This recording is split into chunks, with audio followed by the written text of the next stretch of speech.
Welcome back to One Comic Book a Day, where it's Bat Friday, where we're covering Detective Comics number 58, Volume 1. One of the most perfect frame-ups.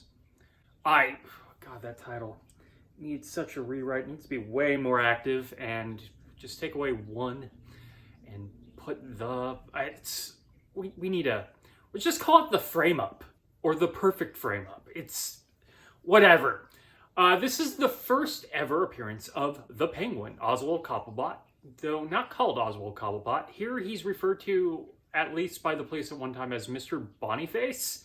That might be a fake name. But he goes by the Penguin. In fact, Robin makes a joke about him looking like a penguin earlier, but he seems to accept the similarity already. The comparison. So Bruce and Dick are going through a museum that ends up getting robbed. No one is able to find the missing paintings that on any persons. Turns out the Penguin did it, and he had hid them into the handle of his umbrella. He sells them to one of the biggest racketeers in Gotham. You know, the constant springing up racketeers that get stopped always.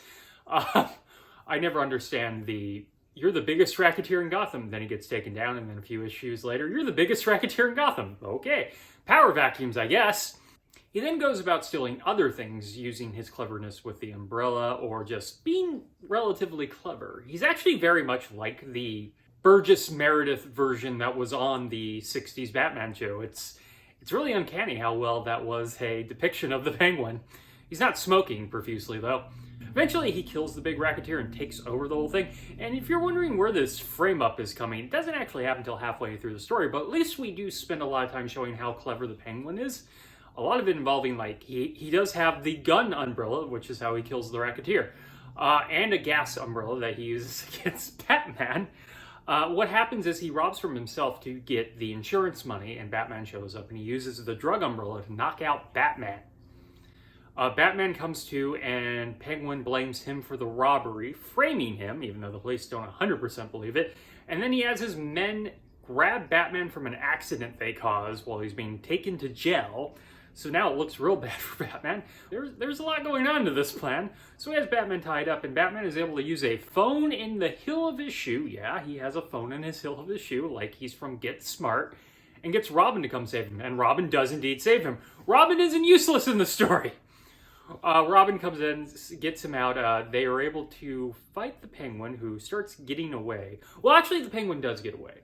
And he plans to steal from this jewel place, but Batman recognizes his silhouette in a random window he happens to be looking into. You know, when you say this stuff out loud, it sounds a bit silly.